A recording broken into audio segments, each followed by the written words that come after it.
While many believe Conor McGregor is merely a shadow of his former self, no one can deny his relentless work ethic, even if that hard work is dismantling the reputation he carefully built between 2012 and 2018.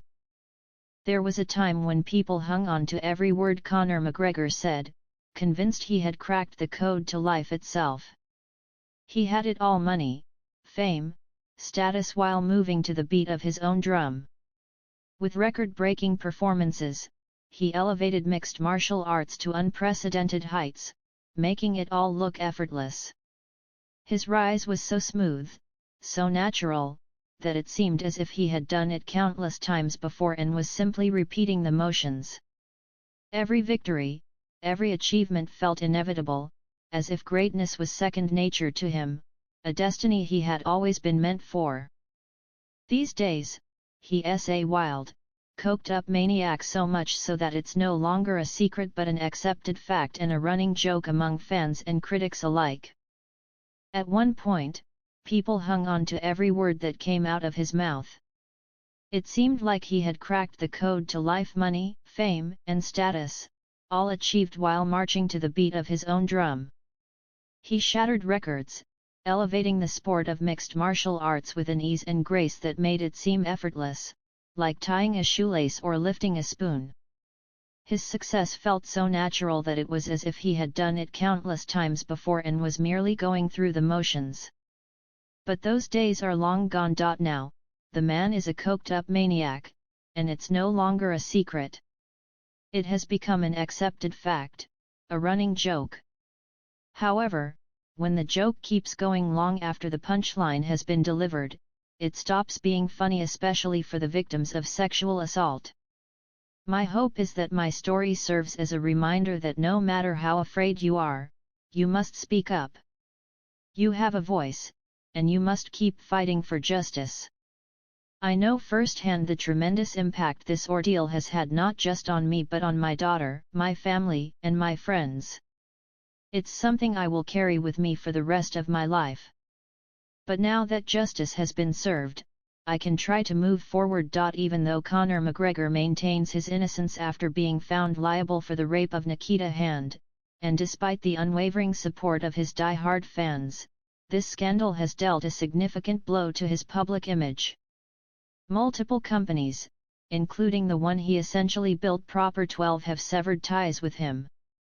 A large portion of the MMA fanbase has cast him aside, placing him in the same category as Jon Jones. The stigma of being a rapist, whether proven or not, will haunt him indefinitely. Even athletes who manage to rebound from such scandals remain vulnerable, their past resurfacing whenever a journalist needs a soundbite. Consider this: some of the most notorious cases in sports history never truly fade. When Mike Tyson was running for mayor, a reporter bluntly reminded him of his past conviction. Some critics say your conviction could hurt your campaign. How do you respond? The infamous Tyson interview is a perfect example of how these labels stick. You come across like a nice guy, but you're really a piece of shit, the interviewer said, provoking an on-air meltdown. Even years after serving time, Tyson couldn't escape his past. Conor McGregor will likely face the same fate. Make no mistake, whether he's showing it or not, Conor is in crisis mode over this. Despite his social media antics, where he portrays himself as doing whatever he wants whenever he pleases, McGregor is no longer just a man, he's a brand. And while he remains the public face of that brand, there is an entire team working tirelessly behind the scenes to steer him in a carefully calculated direction. Every move is meticulously planned: where he goes, who he's seen with, which city he visits, and which restaurant he dines at, all designed to maximize exposure and keep his name in the headlines. The stability of these background players depends entirely on how Conor is perceived by the public. A wild, unhinged fighter that's marketable. A full-blown racist and accused rapist, not so much. That's why, all of a sudden, he began flaunting his Christianity after years of behaving like an entirely different person. Me and Jesus are tight, he now proclaims. Gods recognize gods. And that's also why, before the case could gain further public attention, he tried to deflect by announcing a fight against Logan Paul. What better way to get back in the public's good graces than to beat up a guy famous for being hated? It worked for one of the most unlikable figures in combat sports, Dillon Danis. I'm not saying that the public despises Danis as much as they do accused rapists, but tell me where I'm wrong. The most intriguing part of the proposed McGregor vs Logan Paul fight was that it actually seemed plausible. Unlike previous crossover fights that required endless negotiations, both men are under the TKO umbrella, the company that owns both UFC and WWE. That meant there were no network or promotional hurdles. Unlike Mayweather vs McGregor, which took months of discussions between the UFC and Showtime, this fight could have been finalized overnight. But did Conor ever actually intend to fight Logan Paul? The first doubt it. This had PR move written all over it. First, he knew Dana White would never approve. Sure, he could have gone over Dana's head and appealed to the higher UPS at TKO, but the risks were too high. Conor losing to Logan Paul, which in his current state wasn't entirely out of the question, would be catastrophic. The damage to the UFC brand would be irreparable. Even with the alleged $250 million payday offered by the Amini family, it was too risky.